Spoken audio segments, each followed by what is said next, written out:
शिव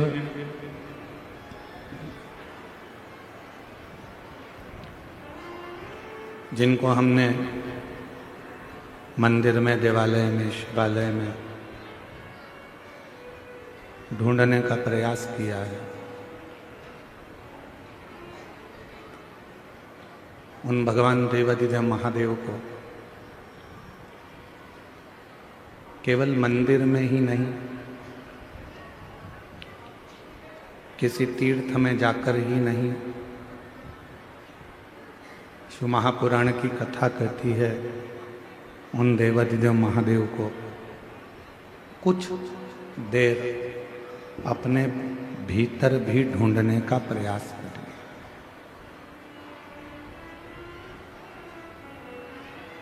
क्यों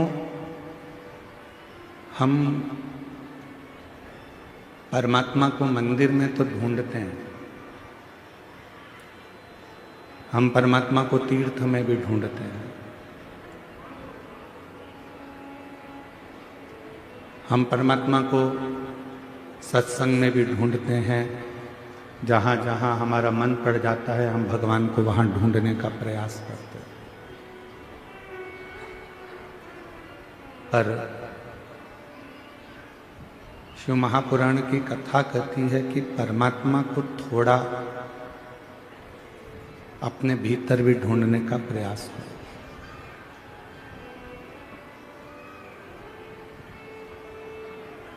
कुबेरेश्वर धाम का जैसे कंकर शंकर है,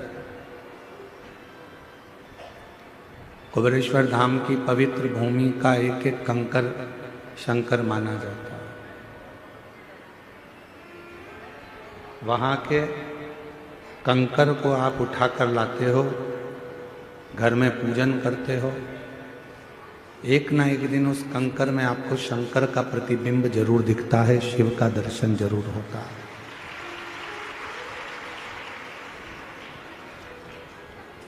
जैसे कुबेरेश्वर धाम के प्रत्येक कंकर में शंकर है, कुबेरेश्वर धाम के प्रत्येक कंकर में जैसे शंकर है, वैसे ही संसार में जन्म लेने वाला प्रत्येक मानव, जलचर, थलचर, वायुचर, जीव, जंतु, पशु, पक्षी, मनुष्य, इन सब में परमात्मा समाया हुआ है।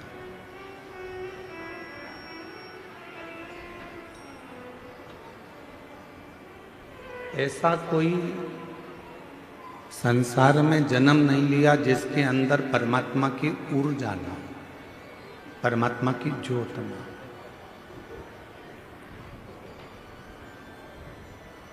आप में से कितने लोग हैं जिनने कभी 12 ज्योतिर्लिंग में से किसी ज्योतिर्लिंग में जाकर भगवान का दर्शन किया? हाथ उठाओ जरा। किसी भी एक ज्योतिर्लिंग में करे हैं सबने? रखो हाथ नीचे। नमन, आपको प्रणाम। आप में से कई लोगों ने किसी न किसी ज्योतिर्लिंग में जाकर भगवान का दर्शन जरूर किया।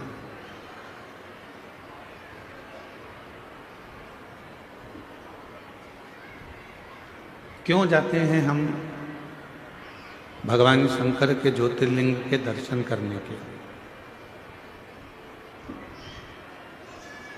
क्यों जाते हैं हम भगवान की अविरल भक्ति का वो प्राचीन भूमि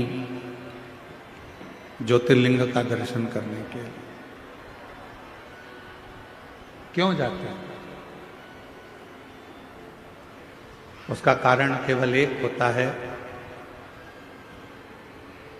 लिंग पुराण में वर्णन आता है कि जब हम किसी ज्योतिर्लिंग का, स्वयंभू लिंग का दर्शन करते हैं, कोई प्राचीन शिवालय में भगवान शंकर का जब हम दर्शन करने के लिए जाते हैं, तो उस ज्योतिर्लिंग में जितनी जितनी ऊर्जा होती है, उस ज्योतिर्लिंग में जितनी जितनी ऊर्जा, ज्योत, शक्ति उस शिवलिंग में होती है। जब आप भगवान देवाधिदेव महादेव का दर्शन करते हो तो दर्शन करते से ही उस शिवलिंग की ज्योति तुम्हारे नेत्रों के माध्यम से तुम्हारे हृदय में प्रवेश कर जाती है और तुम्हारे अंदर बल उत्पन्न कर देती है, एक शक्ति उत्पन्न करती है।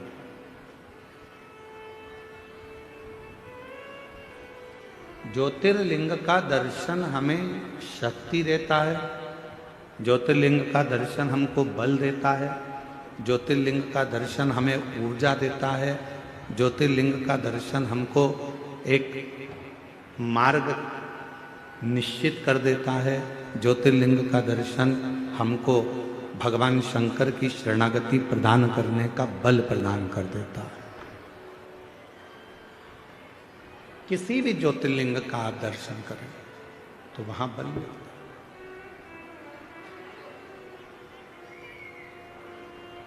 आप में से कितने लोग हैं जो अपने घर में भगवान का जो स्थान है, तुम्हारे घर में जो भी भगवान विराजमान है छोटे से मंदिर में, उस मंदिर में रोज कितने लोग दिया लगाते हैं? हाथ उठाओ जरा। सब लगाते हो दीपक? रखो।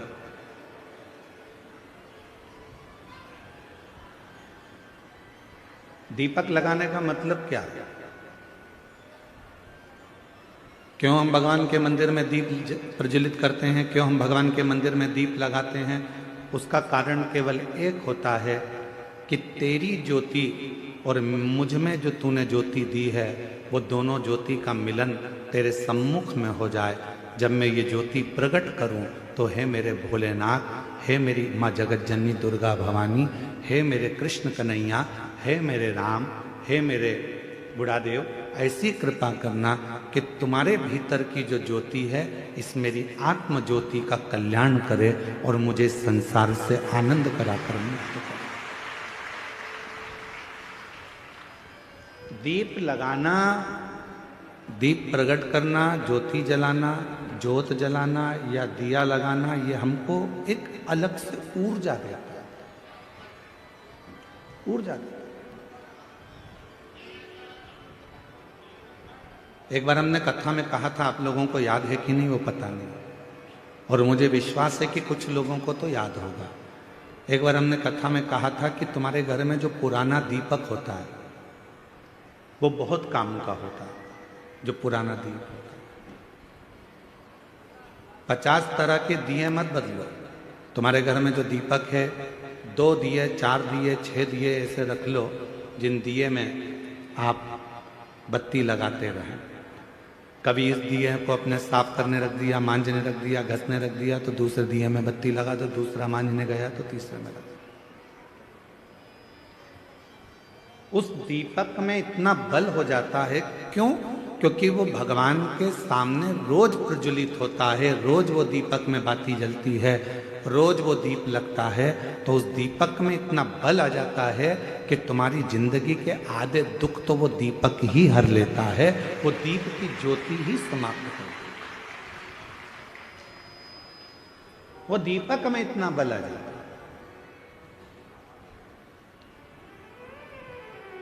हमने कई बार अपनी कथाओं में भी कहा, कोई दीपक अगर भगवान को आप रोज लगा रहे हो, रोज लगा रहे हो, रोज लगा रहे हो, तुम्हारे घर में कोई बहुत बीमार भी व्यक्ति है और दीपक आप उसको मांझने में लेकर जा रहे हो, तो उसको एक अच्छे पानी में थोड़ा सा डाल दो, उसका पानी अलग रख लो, फिर भले आप दीपक को मांझो, मना नहीं है, साफ करो, मना नहीं है। और जो वो पानी है, उस पानी को जब वो बीमार व्यक्ति स्नान करे तो उसकी बाल्टी में उस पानी को डाल दो, जिससे वो उस पानी से जब स्नान करेगा तो उसका आधे से ज्यादा रोग तो उसी समय समाप्त हो। डॉक्टर को इलाज करवाओ, डॉक्टर को दिखाओ, क्योंकि डॉक्टर शिव का एक रूप रहता है। हॉस्पिटल जाओ, डॉक्टर शंकर का एक रूप है, उसको दिखाओ, मना नहीं, पर साथ में उस दीप में इतना बल हो जाता है। यहां तक हमारा सनातन धर्म कहता है कि जिस आसन पर बैठकर आप और हम लोग भजन करते हैं अपने घर के अंदर, आपने देखा होगा एक आसन लगाती है माताएं, जप करती है, पाठ करती है, आराधना करती है, साधना करती है, उस आसन में भी उतना बल आ जाता है, उस आसन में भी उतनी शक्ति आ जाती है। हम जिस माला से जप करते हैं, आप जिस माला से जप करती है, उस माला में भी शक्ति आ जाती है।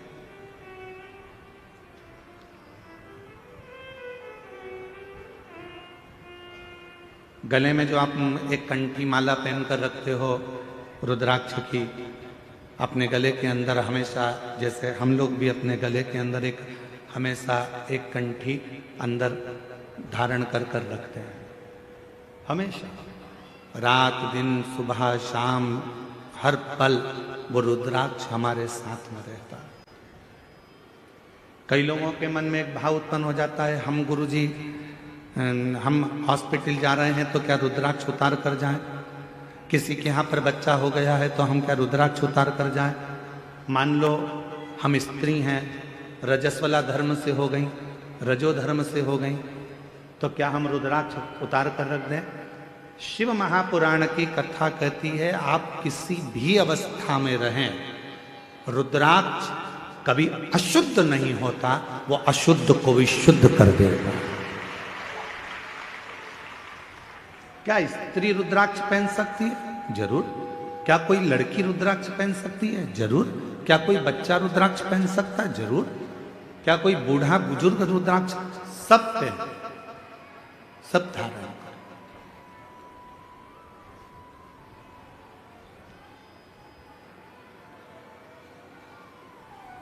रुद्राक्ष में वो बल उत्पन्न हो जाता है।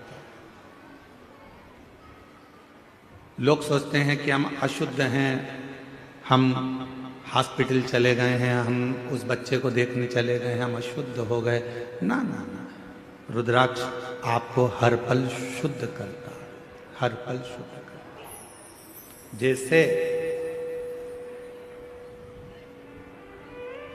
भगवान के भोग में तुलसी डाली जाती है, बिना तुलसी के क्या भगवान भोग स्वीकार कर लेते हैं? जम के बोलो, नहीं करते।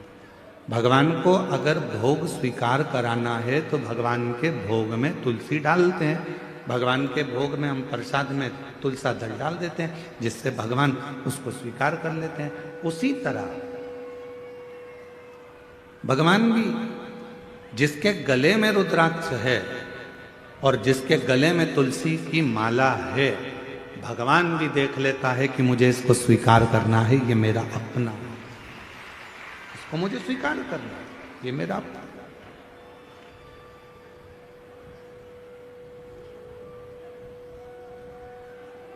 मेरी जीजियों, मेरे जीजाओं, मेरी बेटियों, बेटाओं, मेरी माताओं, मेरे बुजुर्ग माता पिता तुल्य आप सब विराजमान हो। मैं निवेदन करूं आप सबसे, भव सागर बहुत गहरा है, संसार सागर बहुत गहरा है। इस पूरे संसार सागर में आज के समय में किसी को समझना बहुत कठिन। कुत्ते को देखकर समझ जाओगे कि कुत्ता काटने वाला है, बोलो सही है कि गलत है? सांप को देखकर समझ जाओगे कि सांप डसने वाला है, शेर को देखकर समझ जाओगे कि शेर आक्रमण करने वाला है, चीते को देखकर समझ जाओगे कि ये चीता आया है, ये हमें खा जाएगा, हाथी को देखकर समझ जाओगे कि हाथी के पांव बड़े हैं, ये हमें दबा देगा, बिच्छू को देखकर समझ जाओगे कि ये डंक मार देगा। पर इंसान को कैसे पहचानोगे कि ये अपन को कब निपटा देगा? बिच्छू को पहचानना सरल है, सांप को पहचानना सरल है,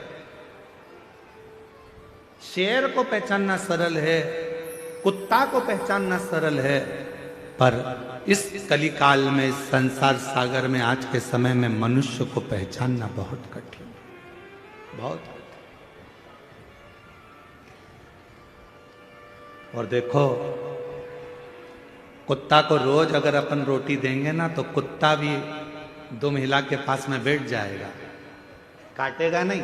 रोज रोज रोटी दो कुत्ता को तो वो कुत्ता भी नहीं काटता। लोग कह देंगे वो काट खाएगा, नहीं नहीं वो अपना पालतू है, वो नहीं काटेगा, वो नहीं काटेगा, पालतू है। कुत्ता को रोज रोटी देंगे तो वो कुत्ता काटता नहीं है। पर आज का संसार ऐसा हो गया कि पूरी जिंदगी आपने किसी को दे दी, पूरा धन आपने किसी को दे दिया, पूरी प्रॉपर्टी आपने किसी को दे दी, उसके बाद भी लोग काटने को तैयार बैठे हैं, आपको नुकसान पहुंचाने को तैयार।